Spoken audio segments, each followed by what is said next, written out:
Jeez. Why are you not working? There we go.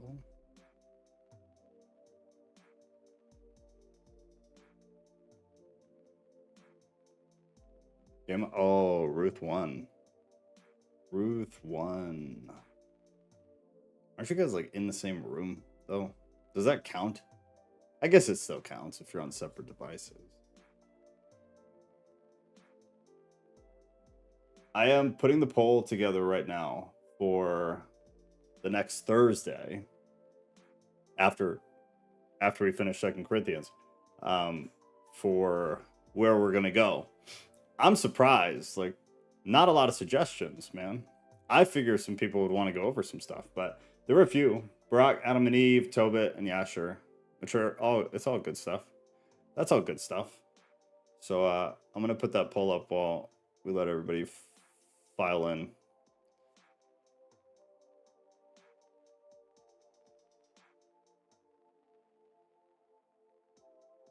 And then we'll see.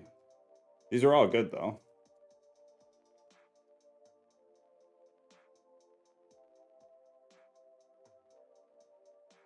Oh, come on. Adam and Eve would be good, I think, just because of what we're doing with Genesis right now. I think that would be a good one. Cool. So we'll do like a week. And then we'll see. Pastora. All right, well, if you're watching this later and you are not with us live, this is our Discord. There's a link in the description. There's also a link in the chat pinned to the tippy toe top. It's free. It'll always be free.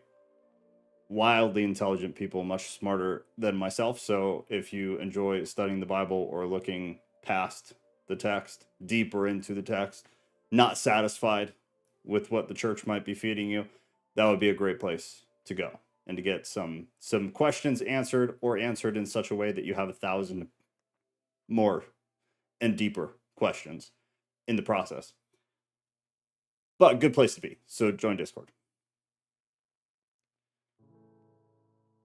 All right, the poll is up for the next Thursday study after we finish Second Corinthians.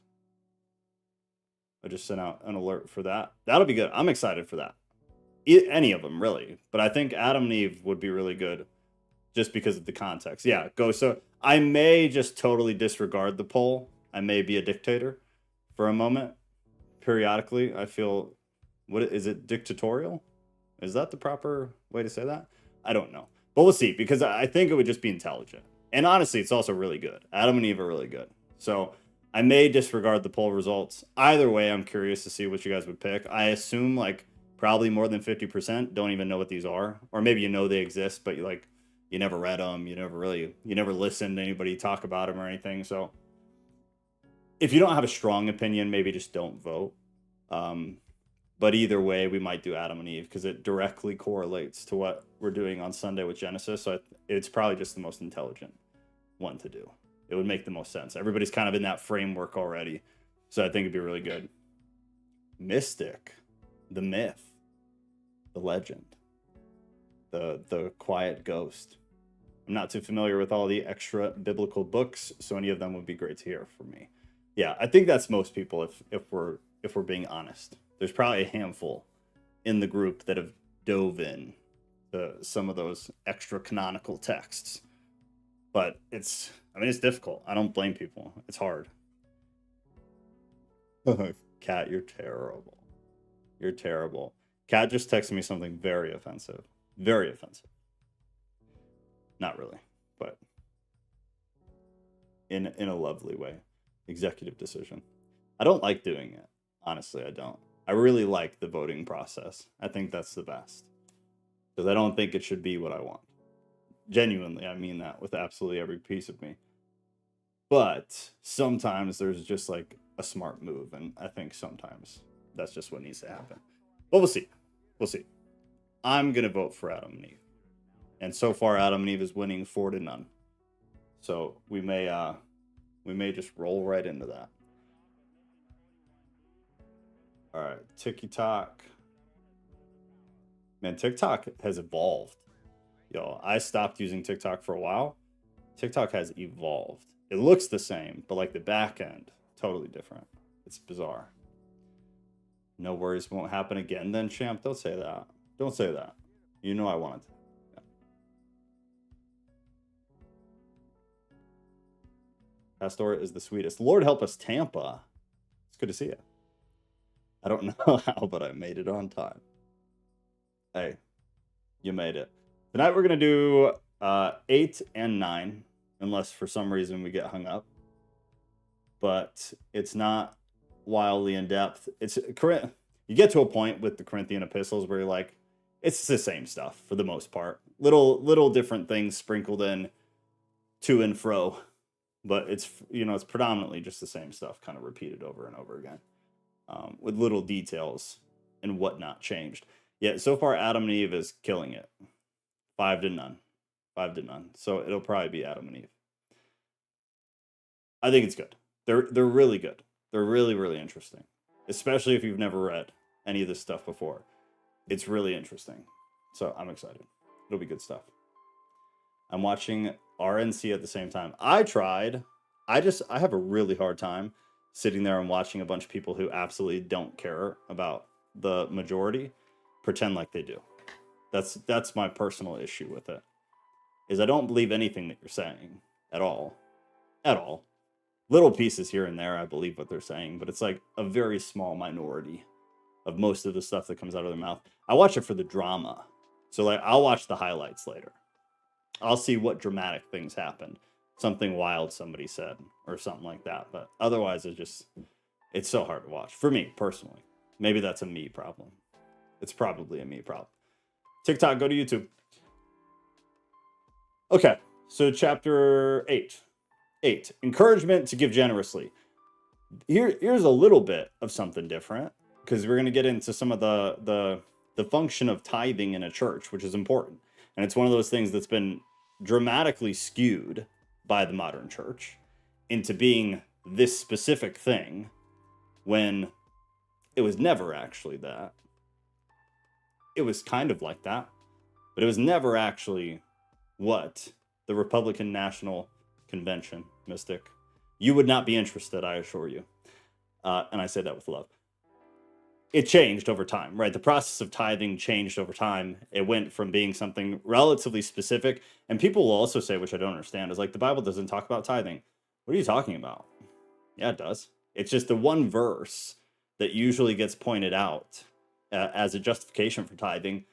That one isn't really talking about tithing. But the Bible absolutely talks about tithing, without a doubt. And so here's a big chunk of when it is. It's really hard to say this isn't about tithing, because it's directly about tithing. Oh, lol. Okay. Yeah. I probably feel similarly to you about it, Mystic. If I had to guess. I don't like any of them. I don't like any of them. Bring the anarchy. Totally kidding. Totally kidding, for the most part. Encouragement to give generously. Chapter 8. 2 Corinthians chapter 8. We want you to know, brothers, about the grace of God that has been given among the churches of Macedonia. So what he's talking about is this generosity. He's talking about the financial generosity of the Macedonian churches. Relatively clear cut. This would include a handful of places. I want to say it's 4 or 5, but like Thessalonica would be one. The Philippines would be the Philippians would be involved in this as well. And there are a few others too that would be classified or categorized as the churches at Macedonia. For in a severe test of affliction, their abundance of joy and their extreme poverty have overflowed in a wealth of generosity on their part. So these churches, said churches, had a lot of stuff going on. If you remember in Thessalonica, because we did that, but it was a while ago, massive persecution, wild persecution. So the people at the church of the Thessalonians, or for the actual title of the epistles, wild persecution getting hit really, really hard, dealing with the false pastor, false apostle thing. They had all of it going on. On top of that, it was, from what we understand, relatively impoverished. So they were already financially insecure. All that being said, through the hardship, through all of that, they were still able to display generosity via financial means to the church. He's painting the picture of the example of, don't care what you got going on, don't so much care about the issues that are happening. You should still be able to provide generously. It's not that simple. He specifies here soon, but that's kind of the general message. Is here's an example of a church that's really going through it, really having a hard time, got a lot of stuff going on, including financial issues. They were still able to give what needed to be given, which really the directive is give what you can feasibly give, is what it is. It's not 10%. It's not a real thing. That's pulled from somewhere out of context. The actual context we have about tithing, the literal directive is give what is feasible for you, which is not so concrete. It's a harder thing to nail down and say, well, this is how much you should give, which is kind of the point, is it's a condition of the heart. So you could have somebody who's relatively wealthy, and you could have somebody who's relatively poor, and depending on how they perceive the feasibility for them, they could tithe the same amount. The poor person being extremely generous because they have less and give more, and the rich person being, I don't want to say like a rough word, but kind of being greedy, being able to give more comfortably and choosing not to. It's left for you to decide, was the biblical directive, which people don't like. Churches don't like that. They want stable income, which is understandable because they're running a business. It's, at the end of the day, it's business. Lights need to stay on, staff needs to be paid, blah, blah, blah. So saying you tithe 10% of your income, they can at least make metrics based off that. Whereas if they just have no clue what kind of financial income they're going to have at any given point during the year, it's impossible to run a business like that. It's very difficult. This is why the church has clung on to that whole thing. They've clung on to the 10%. It's easier to run and operate a business. Go said it was too showboaty for me, the RNC. Yeah, I totally agree. Always the poor who give. Right. Yeah, I mean, not always, though. I know I've met plenty of poor people who are absolutely greedy, would never give anybody $1. So, but I get your point. And I think probably by and large it's relatively true. But on the same note, like, I know of many, many wealthy people who gave tons of money to the church, tons of money. So like rich people can be nice too. There's good people on both sides, for sure. Never want to say all people do this or all people do that. That's why we're in this social climate that we're in. It's rough. Let's take a second to appreciate Joe's shirt. Isn't that a great shirt? I don't fully understand what's happening in the shirt, but to me, the way that I exegete this shirt is that there are many kittens in a rippling ocean on my chest. And I like that. It makes me feel powerful. I feel like I am the ocean and the kittens are wading in my waters, if you know what I mean. Pastor is so sweet, man. All right, so blah, blah, blah, be generous, blah, blah, blah. Verse 3, for they gave according to their means. There it is. As I can testify, and beyond their means of their own accord, begging us earnestly for the favor of taking part in the relief of the saints. The relief of the saints, he's just saying giving money to the church, giving money to relief. So the poor, and remembering too, that like most of these churches are split between two types of people. You have Gentiles and you have Jewish converts, for the most part. Those are your groups. And how they interpret anything that goes on in the church is different because of cultural differences and because of past or new religious differences, which is a constant battle. For Joe's shirt is so 2014 Tumblr. Tumblr? Never mind, no comment. So you have these two different like demographic groups at all these churches, which is something that always needs to be kept in mind when you're reading the New Testament, because it's not just like Imagine writing a letter to a Christian church today, even with the denomination issues. This is dramatically different. We're talking about an entirely different religion, kind of. And I get that really it's not, but the way the Jews saw it is it totally was, because they did not recognize Christianity. So then when they came to recognize Christ as the proclaimed Messiah, it was a really big shift for them. So it's just something to like keep in mind as all this is happening, because here, the relief of the saints, the less than wealthy Jews at the church at Jerusalem, that's what it's specifically in reference to. This gathering of tithe, the gathering of the financial aid, is going to Jerusalem. And he talks about that. I can't remember, but it's in either 1st or 2nd Corinthians somewhere. We do get specification of that, and it actually might be here shortly. I'm not entirely sure. But gathering of all the tithes from all of these different churches to take there. This also, in Paul's mind, acts as a way of bringing them together. Is that the Jewish converts, the Jewish Christians, and the Gentiles, those with either non-Jewish or no religious background whatsoever who came to Christ and came to Christianity, it brings them together for a central purpose.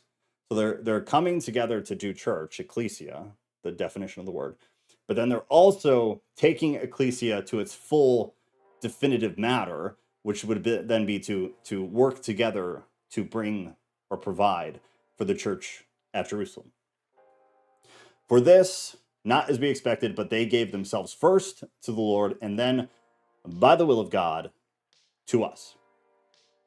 Pushing the fact that all this group of churches, the churches at or in Macedonia, depending on how your Bible says it, they were all giving according to what was feasible, according to generosity that they felt, on their own accord, of their own will, with no pressure necessarily, and also coming together to do so, with no specific directive other than give generously.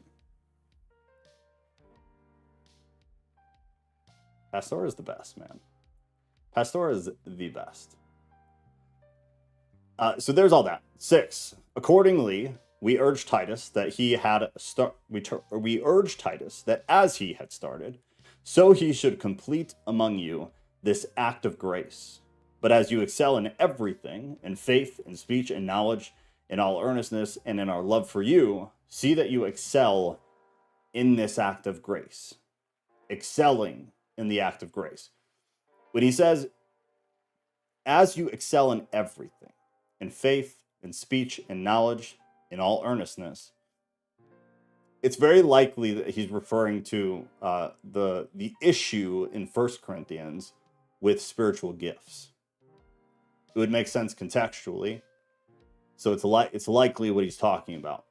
Because if you remember, that did not go well. The introduction and then the process of bringing spiritual gifts, like as a foundational part of the Corinthian church, did not go well. It was pretty problematic. They had broken off into sects. They had decided these are good gifts, these are kind of lesser gifts, and all that garbage. So he's kind of weeding it in there, or feeding it in there. See that you excel in this act of grace. Now, the Greek term here for grace, or this grace, is rooted in generosity, which is kind of the push in this whole section, which is kind of why it's interesting that we do tithing the way we do today, because that's not how it's done today. But that's how it's pushed in the Bible, pretty heavily. And the actual words are those of generosity, not those of obligation, which is kind of what it's become over time. Verse 8, I say this not as a command, but to prove by the earnestness of others that your love also is genuine. I say this not as a command. You don't have to give it. You don't have to tithe 10%, otherwise you're a POS. Or you can't be a part of a church, because there are actually churches that do that. If you don't tithe, they don't let you be an actual congregant. I don't remember what the term is, but they basically call you a spectator. If you don't tithe, you're not a member. And if you're not a member, that makes you a spectator. And so you're kind of on the outside until you tithe. And then you graduate from being a spectator of God to becoming a member of God, as if they decided that. Kind of interesting. But he's giving them the ability, the opportunity, and he's kind of laying the foundation for like, this is what other churches are doing. This is why we're doing it. Give what you can. Give what feels right. Give what you perceive to be feasible and generous within yourself. It's not a command. It's a suggestion. It's a it's an urging, but it's like from a positive place, with a positive heart, and not with this obligatory nature to the whole thing, while explaining why other churches do it and how generous they've been. For you know the grace of our Lord Jesus Christ, that though he was rich, yet for your sake he became poor, so that you by his poverty might become rich. Obviously, we're not talking about finances anymore. There is no reason to think Jesus Christ had money.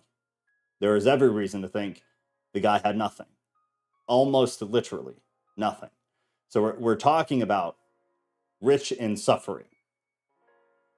He would be rich in suffering by allowing himself to be hung to pieces of wood and then beat to almost death, just so that he could hang there, be miserable until death. That is what he was rich in. And this is why Paul takes such pleasure in suffering. The dude loves it because he feels like it is the thing that brings him closer to understanding God. It brings him closer to God. When I suffer, I get a little tiny taste of what Jesus did willingly. And my suffering, for the most part, is not necessarily willing. I'll accept it willingly once it's there, but most people do not willingly seek out suffering. It is something that happens, and then you can either take it poorly or you can take it well. Rich in suffering. And in this matter, I give my judgment. This benefits you, who a year ago started not only to do this work, but also to desire to do it.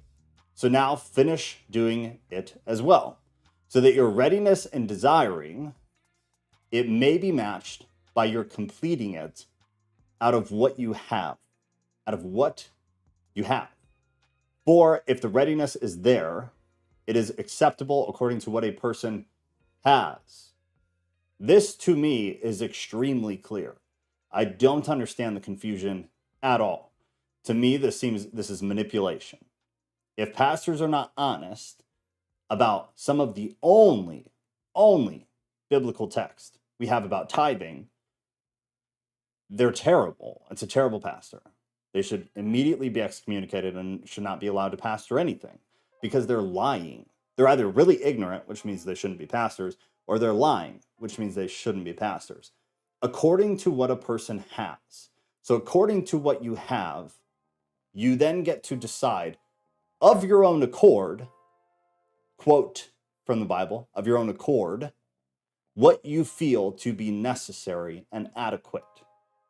Period. Currently, I don't feel necessary or adequate to give $1 to a church. If I found one where I felt that, I absolutely would. I feel like my generosity should go to things that I have personally vetted, and I believe that they're doing things that fit the actual mold of what Christianity is. Whether they're Christian organizations or not, don't care. I don't care if it's a Christian organization. If they're acting out the morality of God out in the world somewhere better than the Christian organizations that I'm aware of, my money is not going to a Christian organization, period. Because I don't care about the label. I could not possibly care less. I care about what they're doing with the money. That's all we should care about, is what is happening with the money. Where is it going? Is it going into fog machines and laser lights in a pastor's pocket? Not interested. Is it going to actually feed people who sometimes don't eat in a day or 2 days or 3 days because they literally don't have access to food? That's a moral cause. That's a great place for my money to go. 100% about it. Women and children's shelters, big fan. Sex trafficking advocacy centers, big fan.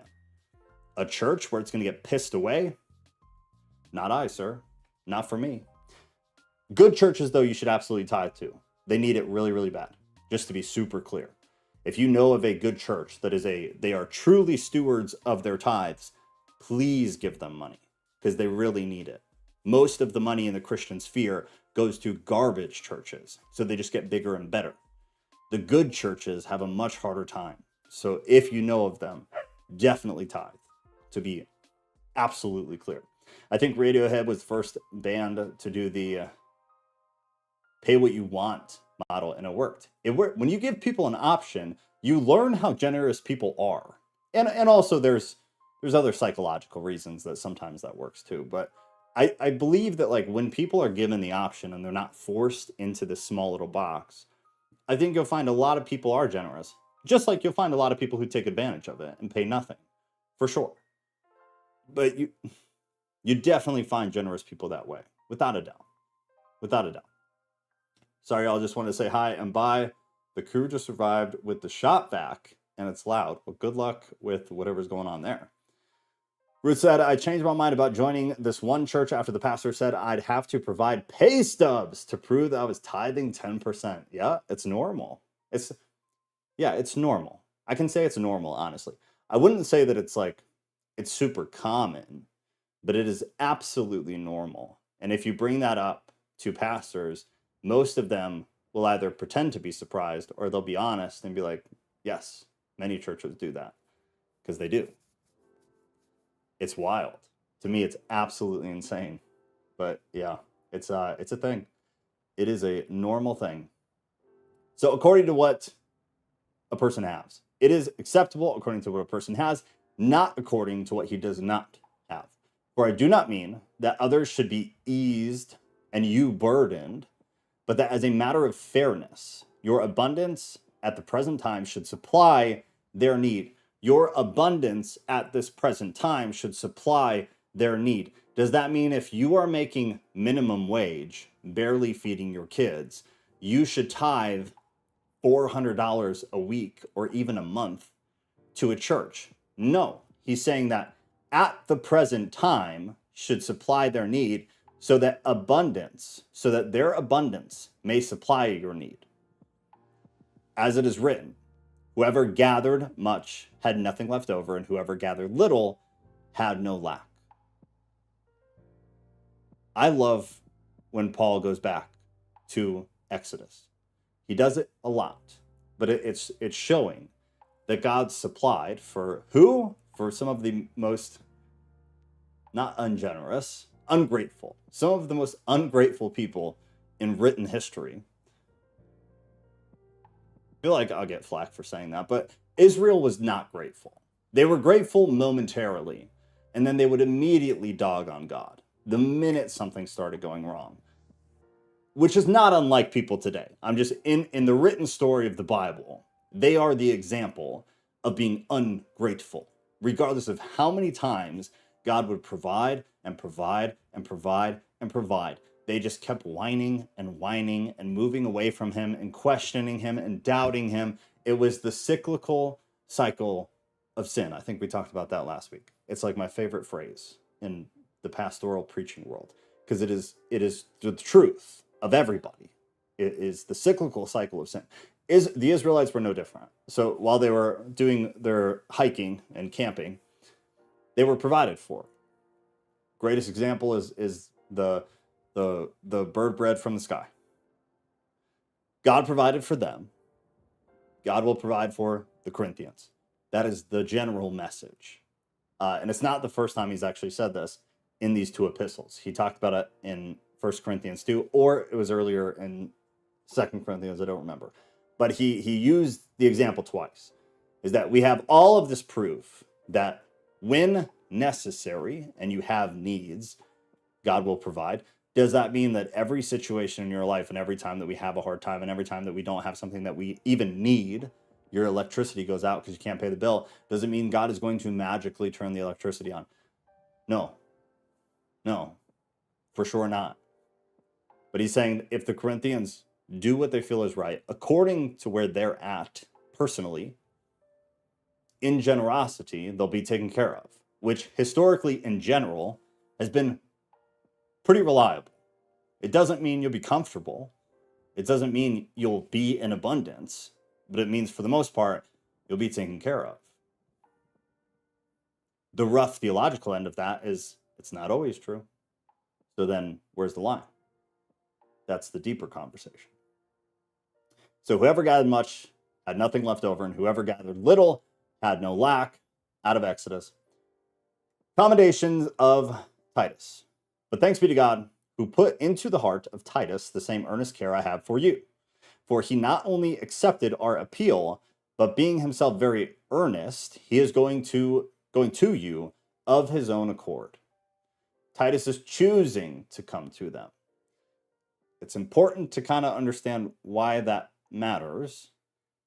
The reason, if you remember, because I feel like I've mentioned it a bunch of times since then too, is the pastors and kind of the apostolic leadership and the leadership in general was kind of shying away from the Corinthian church because of all the issues that were happening there, and because the Corinthian people were putting this pastor, that pastor on a pedestal and causing separation in the church. So Apollos, Cephas, Titus, they were all like, we're going to back off. We're going to give them some space to deal with whatever it is they need to deal with. They didn't want to deal with them.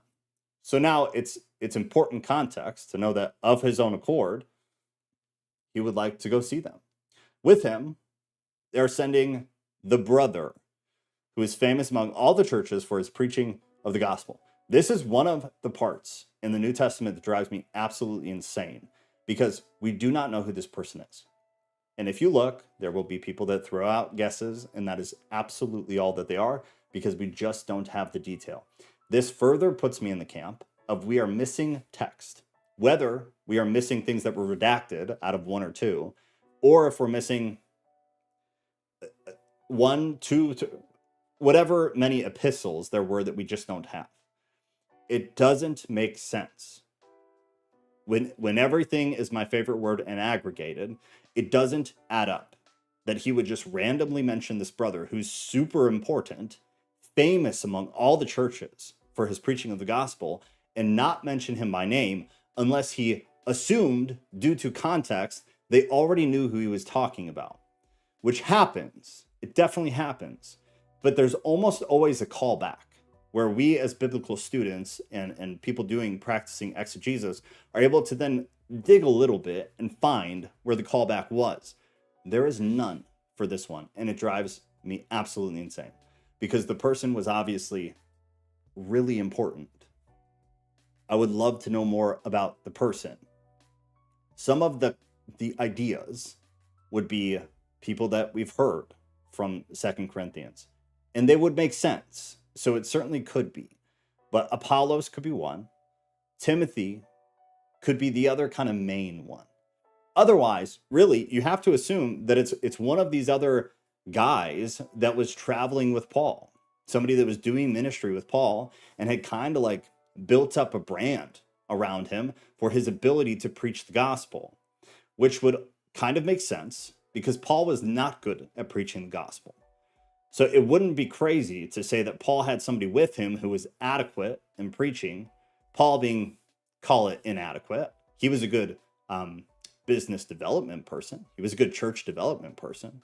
He was a good teacher, but he wasn't a good preacher. So it wouldn't be crazy to think that Paul, of all his associates, or thinking about all of his associates, had one that was excellent at preaching the Bible, that traveled with him, and then maybe they split apart. Who knows? But it's one of these ones that you just wonder. Go said, I wonder if the mystery man is the author of Hebrews. This is why I love you. This is why I love you, man. Yeah, it's definitely a thought. In my opinion, it's definitely a thought. And it's an interesting thought. And it's what gets me, is that, in my opinion, we will never know unless something new arises. Like if a validated text is found that adds, validity to that, then I think That, I think, they would be the only way to ever know. And I used to do the whole thing where I would guess what makes the most sense, which we still do, but like I would make a definitive decision about what something was. Like in this example, in my earlier years, I would have said, yes, this was the author of Hebrews because it makes sense, therefore it is. And I would get locked in that. And it took me several years to finally be like, I will never do that again. It will just all be open. I will write a list of what could be, and I will do my best to delineate which makes the most sense and kind of categorize them, give them each a score from 1 to 100, and then build my thought process around the list, not around any one, even if one score is relatively high. Because it's not a good frame of mind for what we do. It's really bad practice. It's really, really bad exegesis to decide because something makes sense, therefore it probably is. It's fair to say it as long as you can keep your mind from being locked into it. Because I used to do that, and then that skews you when you look at other things. It skews you when you read Hebrews in this example, which is really, really bad. Super bad. So staying open-minded. Mystic said, what if it's a girl? What if it's a girl? It's unlikely. The Greek is relatively clear, gendered. Certainly could be, but it's very unlikely because the words that were used. Other scenarios of women in potential positions of, at the very least, teaching the gospel, possibly. There's some argument for some of those. This one, I wouldn't say there's an argument. The words that are used are pretty clear. All right, 19. And not only that, but he has been appointed by the churches to travel with us as we carry out this act of grace that is being ministered by us, for the glory of the Lord himself, and to show our goodwill. To show our goodwill. That is the tithe. That is the term that was the relief for the saints, Jerusalem. The money that is being collected will be moved to Jerusalem, and it will be moved in a specific way. The money will be handled in a specific way that protects the church and protects Paul. And we'll talk about that because it's really important, and it's another thing that churches do not do. There is transparency during this whole process.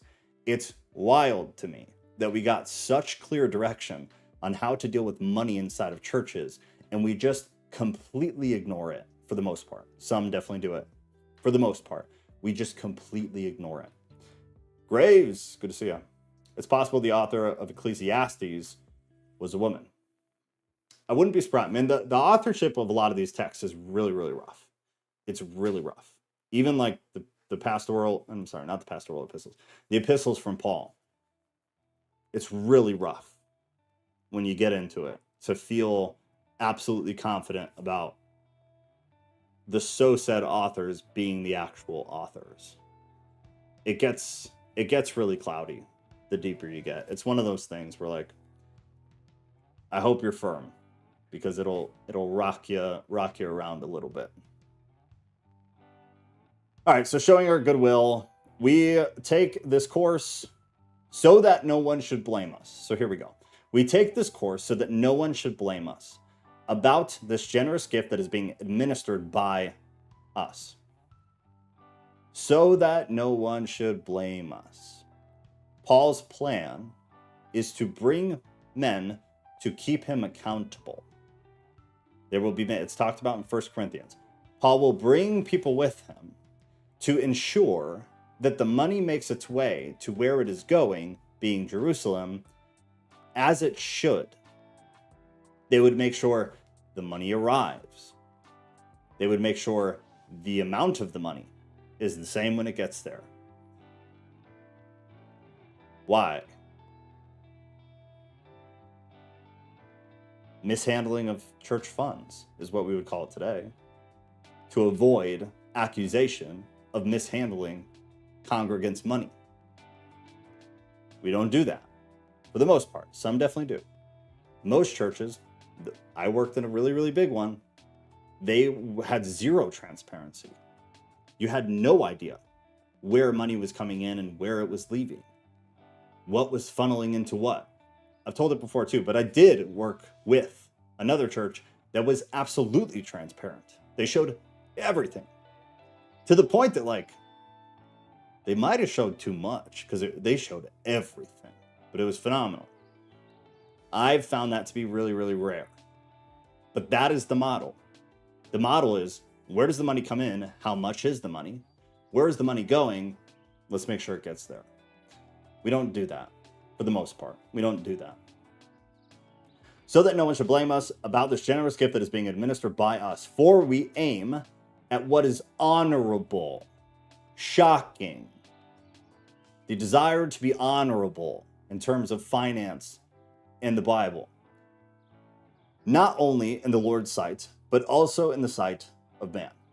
And with them, we are sending our brother, whom we have often tested and found earnest in many matters. So bringing trusted people to make sure it goes where it's supposed to go. What a crazy thought. How complicated. It makes so much sense why we can't do that today. It's so complicated. But who is now more earnest than ever because of his great confidence in you, people at Corinth. As for Titus, he is my partner and fellow worker for your benefit. And as for our brothers, they are messengers of the church, the glory of Christ. So give proof before the churches of your love and of our boasting about you to these men. They are messengers. Bad translation. No. This is translated literally as apostles. They are apostles of the church, the glory of Christ. Why this is translated often as messengers, I don't understand. I don't understand. But they do it often. The word literally means apostles. I don't know what else to say. It's just the wrong word. And it's all over translations, all over the place. All right, the collection for Christians in Jerusalem. I do want to run through this quick, and we have time. We're good. Graves, we're wonderful. I'm wonderful, I suppose.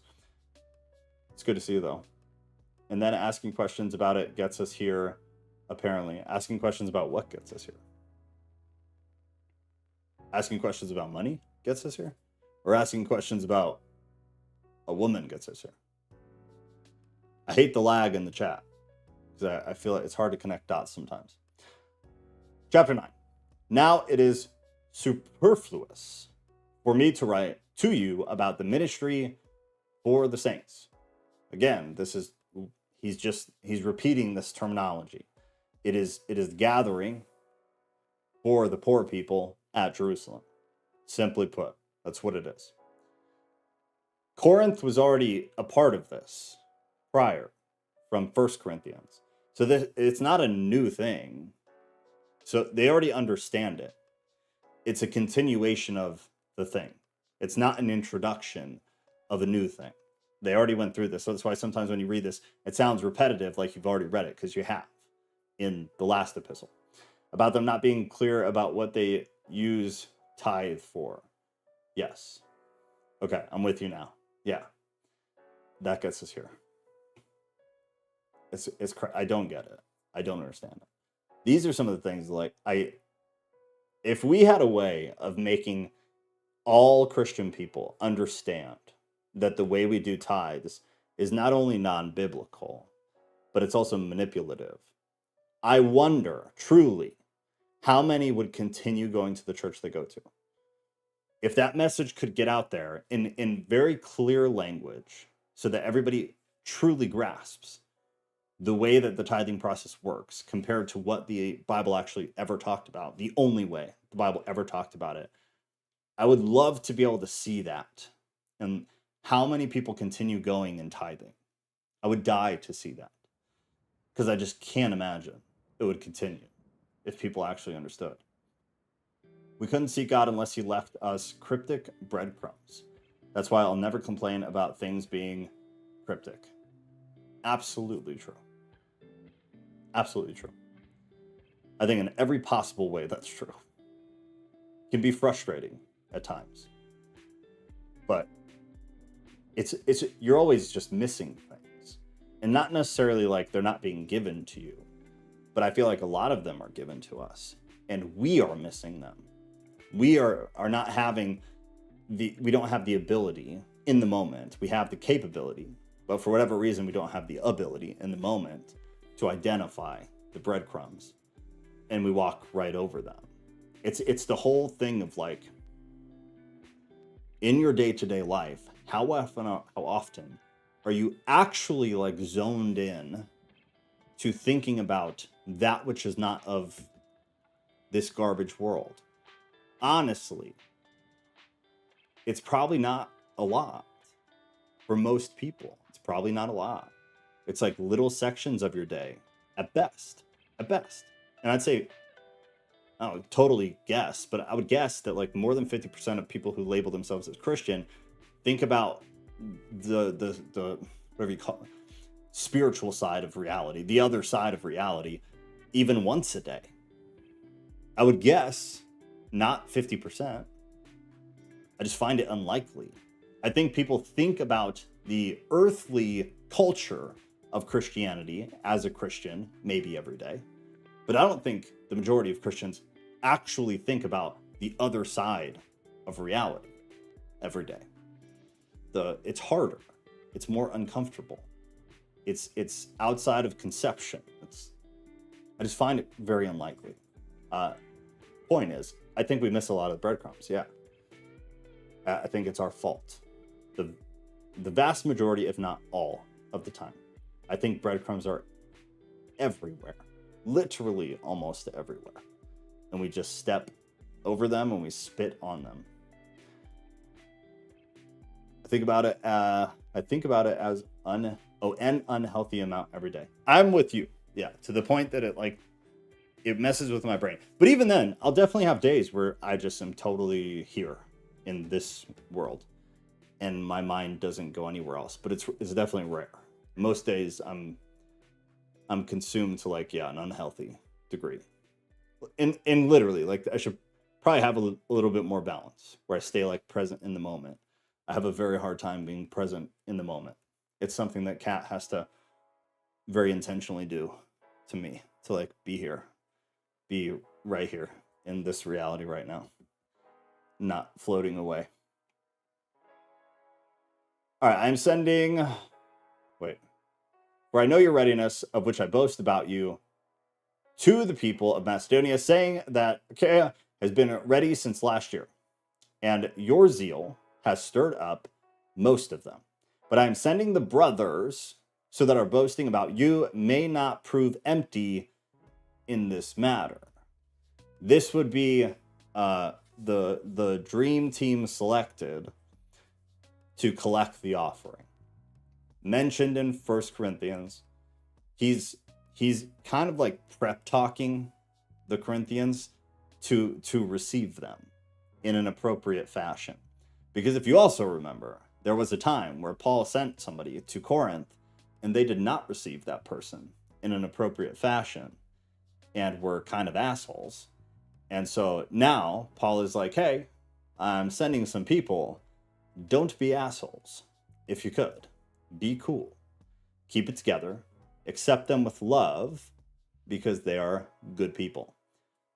Kind of funny that it has to be like that. But I'm sending the brothers so that our boasting about you may not prove empty in this matter. It's also funny because what he's saying specifically is, hey, I am sending some good people. I need you to behave so that you don't make me look like a liar. So that our boasting about you may not prove empty in this matter.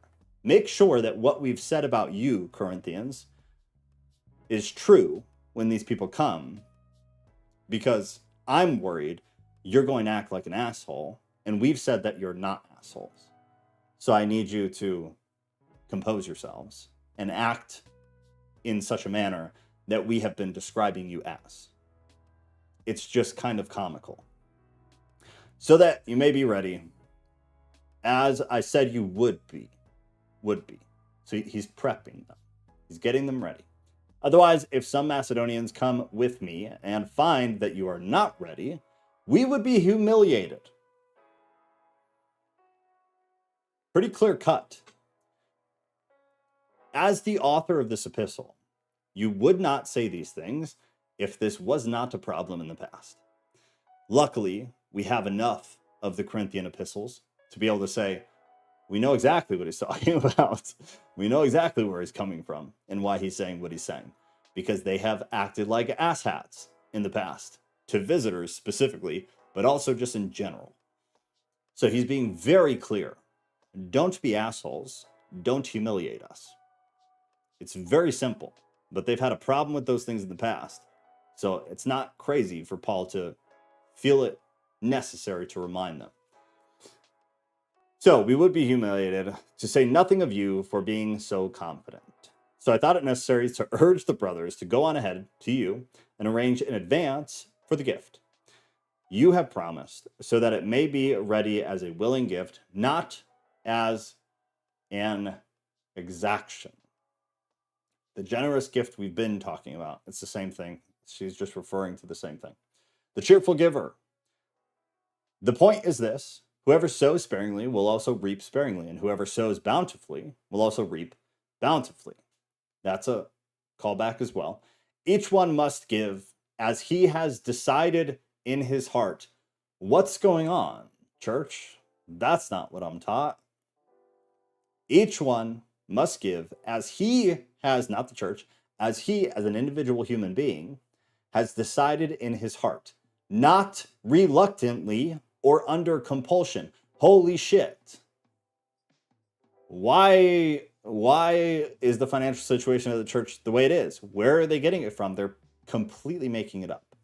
It's absolutely made up. It is a lie and a manipulation. This is what the Bible says. Each one must give as he has decided in his heart, as an individual. You, baby girl, get to decide. Not reluctantly or under compulsion. What might be compulsion that we do? I actually want to wait, because I'd like to hear what you guys have to say. What is something that happens in the modern church that might cause somebody with compulsion to give money to the church? I know exactly what the Bible is foreseeing here, and it happened. What causes people a compulsion to give, an emotional giving? I've complained about it a lot, so I hope even if just from that, you know exactly what I'm talking about. But I want to wait because I'm genuinely curious, and we're doing good on time. I'll breeze through the rest of this. What at modern church, what during the service would cause somebody to, in a compulsive manner, give money to the church? That is not what I was looking for, tax exemptions, but that's a great answer. That didn't even cross my mind. It's a great answer, yeah. But I'm looking for something specific. Sin resolve, fear, hell, etc. No. I mean, yes, absolutely. But no. There's something that they do during the offering that you just feel a compulsion emotionally to give money to the church. They do it during the offering. I've complained about it a lot. There are scientific studies showing that this thing that they do causes people to emotional atmosphere. Mystic is onto it. Scientific studies proving the system that the church does this, because the outcome is being heightened emotionally and being more generous with your money. Shame? No. I mean, yes, but not what I'm looking for. It's the music, y'all. I've complained ad nauseum about this. They have actually done studies. You can find them on how music, certain types of tones, I don't know all the terminology, but the way it's composed, the way it builds up, and then during the service, when then the pastor's wife or whoever comes out with the microphone and gives this really heartfelt, slow cadence movement into the baskets being passed around, it's all orchestrated to emotionally make you compulsive, to emotionally wear you down, and then they pull on your heartstrings. If you look into these studies, and then go to a modern church, go to a non-denominational or whatever, modern church. Listen to the music from when you get there to right after the tithe is collected. And you can feel it emotionally that you are being manipulated into being emotional. Because there is a compulsion. Mystics said it, and then they call that the emotion of the spirit. Bullshit. It's science. But yes, they manipulate you and say, oh, well, the spirit is here. The music was just right, and then we played Oceans right before the pastor's wife comes out to ask for the tithe. That's the spirit.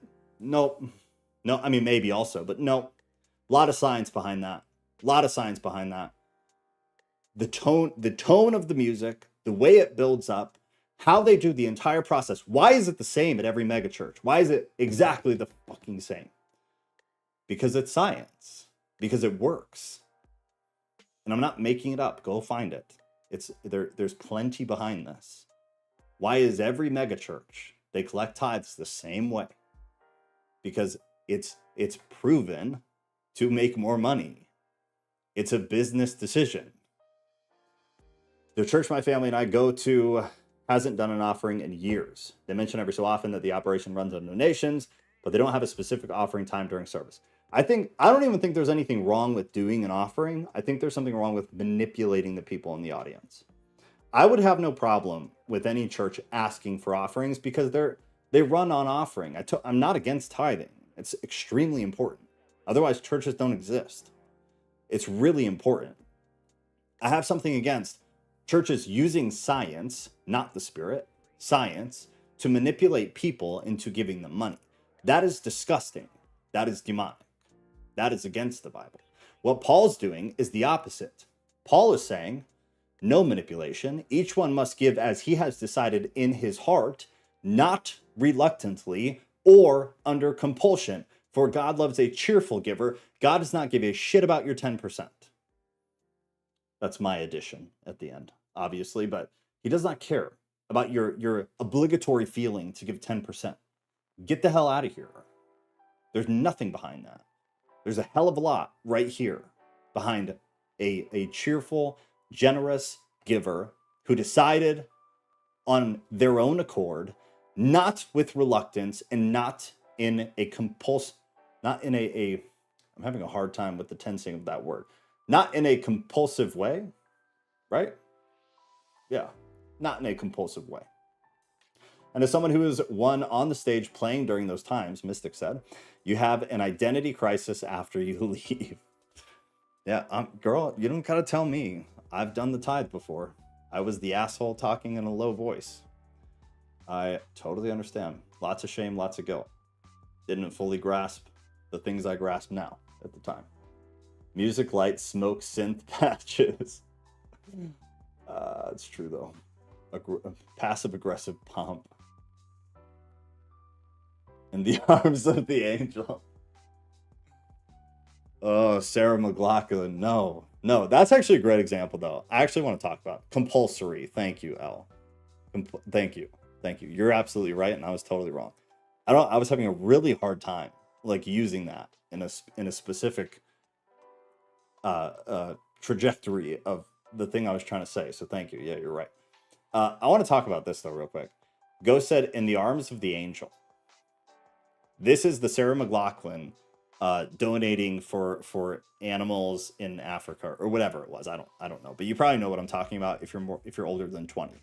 There were commercials that used to run nonstop, where in the arms of the angel, and Sarah McLachlan would walk around with like these dying puppies and be like, "For 5 cents a day, you could save little Timmy 2's life."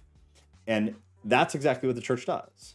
There's specific types of music, the way the camera pans in, the way she talks. Like, there's science behind all of this, y'all. If you study public speaking, and there are books on like how to manipulate people, read some of those.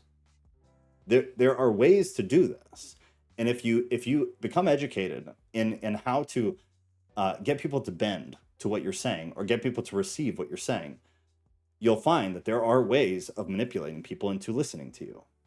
It's not foolproof, But there are ways that statistically you'll be more successful than if you don't do those things.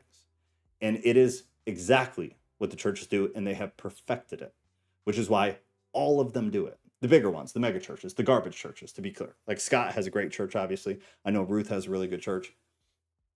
The garbage ones, they all do the same thing. Why? Because it works.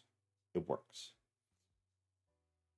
Current church has a lockbox in the back that whoever can put money in anonymously. Yeah. The tithing is important, y'all. It's super, super important. It's really, really important. And if you have a good church, please give them money because we need more of them and we need them to survive. Super, super important. But if you ever feel like you're being manipulated into giving money, please think about what Paul is saying. Some of the only anything that we have about tithing, you should never feel like that, ever.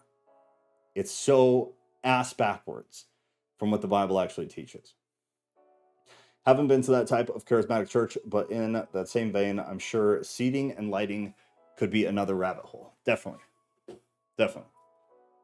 Makes sense for prosperity preachers for sure. If you give, you get more back. Yeah, that's prosperity preaching. That's I'm sure some like non-denominational churches use that line. If you give, you get more back.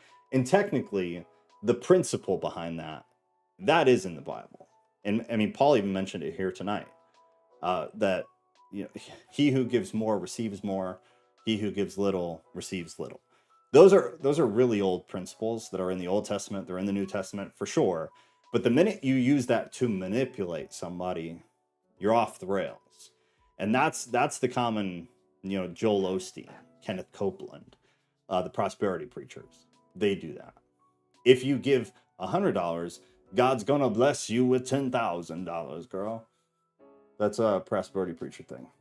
Try watching emotional parts in a movie without soundtrack. Right, that's a great example, yeah. Watch The Notebook with no music. With no, it's called a score, right, in a movie. No score, watch The Notebook. Doesn't hit nearly as hard. It's so awkward. It's true, but like those are great examples. I'm glad you said that. That's a great way to explain it. All right, so cheerful giver. And God is able to make all grace abound to you, so that having all sufficiency in all things, at all times, you may abound in every good work, as it is written, he has distributed freely, he has given to the poor, his righteousness endures forever. Then 10, he who supplies seed to the sower and bread for food will supply and multiply your seed for sowing and increase the harvest of your righteousness. It's from Isaiah. It's from Isaiah, and he's just kind of continuing the same principle, the same underlying concept. You will be enriched in every way to be generous in every way, which through us will produce thanksgiving to God. For the ministry of this service is not only supplying the needs of the saints, but also overflowing in many thanksgiving to God.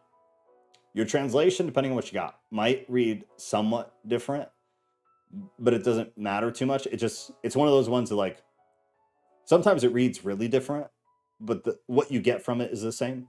They just chose a very different route of explaining it. But he's trying to kind of shed light on the whole generosity concept again, in that there would be benefits for Jerusalem, but that it would also be like them tithing to God. It's like it's them giving generously in general. That Jerusalem will directly benefit, but also in doing so, you're taking care of people of God, you're taking care of God. This is basically the point. By their approval of the service, they will glorify God because of your submission that comes from your confession of the gospel of Christ and the generosity of your contribution for them and for all others, while they long for you and pray for you because of the surpassing grace of God upon you. Thanks be to God for his inexpressible gift. Inexpressible gift is the obvious, right? It's salvation through suffering. Jesus's whole his whole thing, the whole Jesus thing.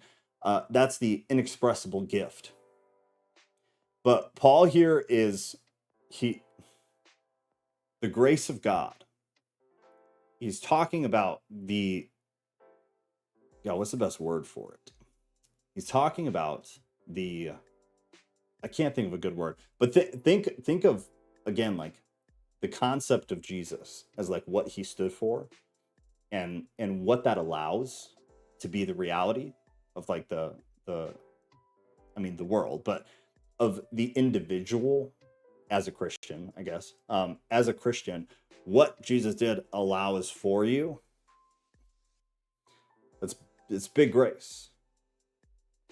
It's big grace. Also could just be the concept of salvation kind of in general.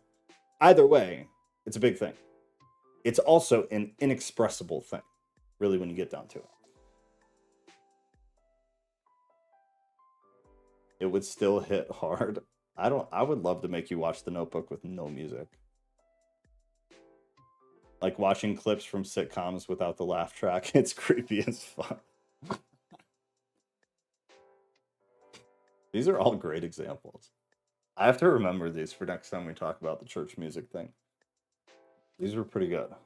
These were great ways, Ghost, of expressing, like, of picturing it, of having like a good, clear picture of it. Those were really, really good.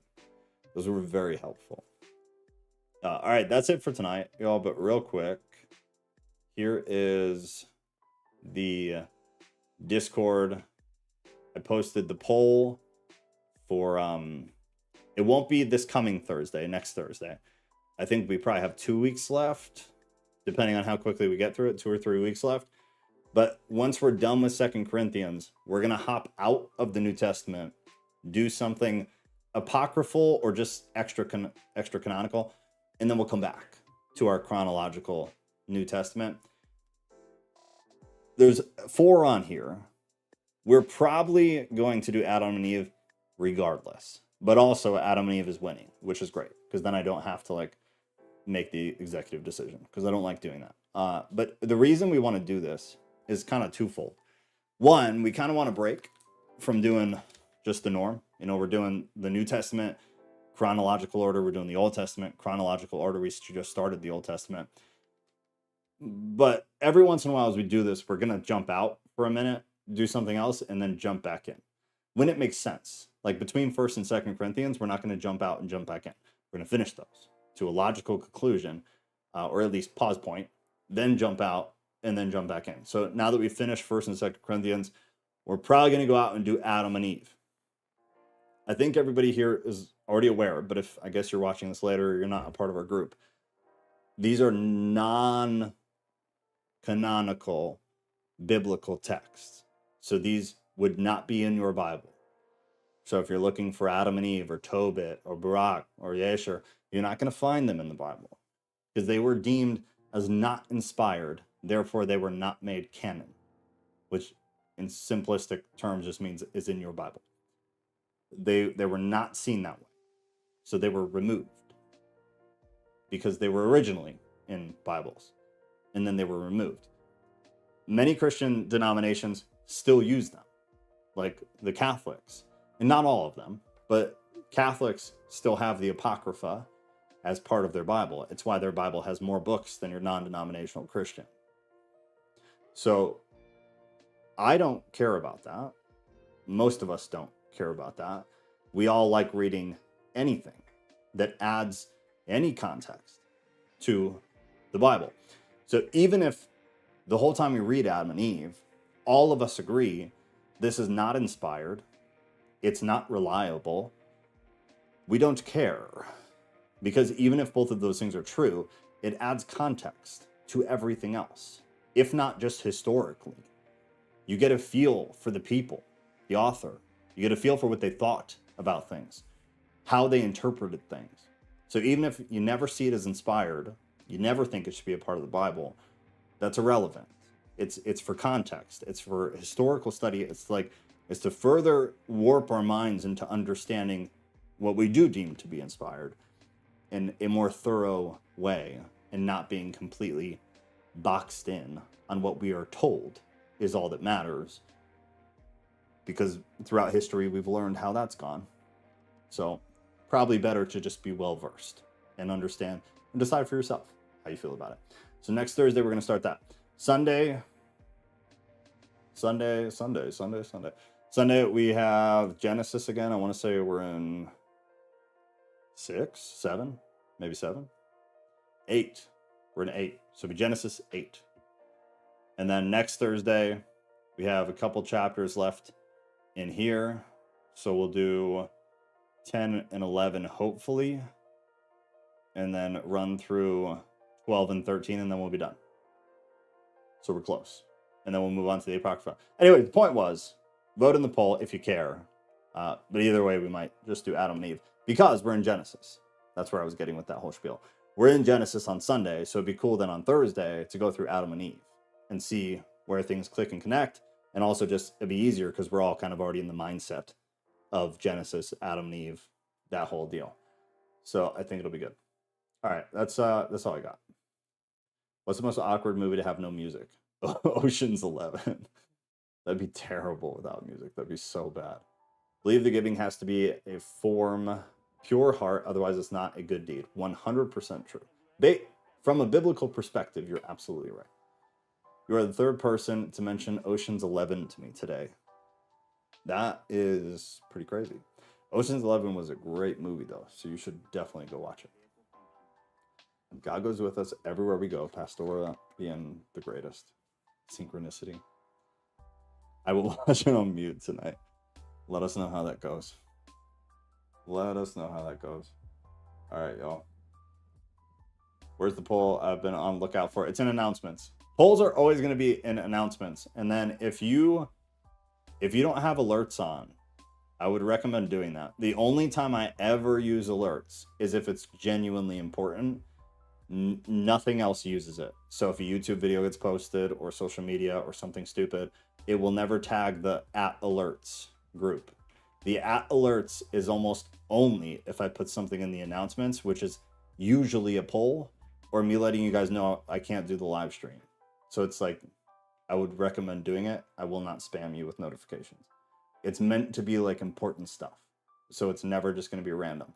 If you want to sign up for alerts, you go into channels and roles, and then you see right here in the customize, it says, do you want notifications for live streams and uploads? I need to edit that because that's not what it is. The notifications is basically only when I post an announcements, which is for the most part polls. So channels and roles, click yes to the notification thing. I'm going to update this right now because I keep forgetting. But that's what it's for. It's basically for polls. And then anything else that is genuinely important or that would affect your life, like wasting your time going to a live stream that's not there. Good night, good night, good night. Yeah, this is good. We probably got 2 weeks left in here, and then we'll move on to something apocryphal, which will be very, very good. Very stoked. Love y'all. I'm going to eat.